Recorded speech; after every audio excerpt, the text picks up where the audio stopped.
Santosham. Today we are going to do Ekapada Sarvangasana, also called one-legged shoulder stand. Eka means one, Pada means leg or foot, Sarva means all or entire, and Anga means limbs or part of the body. Asana means pose. Now let's do the pose.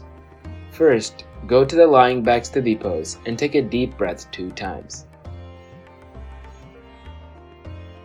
Now, bring your feet together and place your hand sideways close to the body. Now do Sarvangasana. Inhale and raise your legs to a 90-degree angle. Lift your back and lower your legs overhead behind you until they are parallel to the floor. Now, bring your elbows closer to the body and straighten up your legs.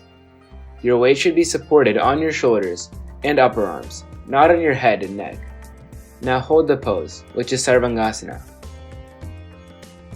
As you inhale in and exhale out, slowly bring the left leg towards the floor, as we do in Halasana.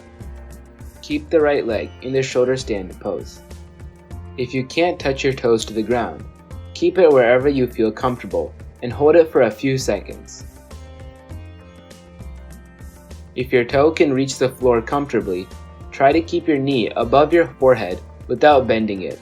The right leg, which is standing, should be straight with no bends in the knee joint. Hold this for a few seconds. Now inhale and bring the left leg up. Exhale, bring the right leg down and keep the left leg straight. The knee should also be straight in the left and right leg. Now inhale, bring the right leg up. Repeat this process 2 more times with an alternate leg.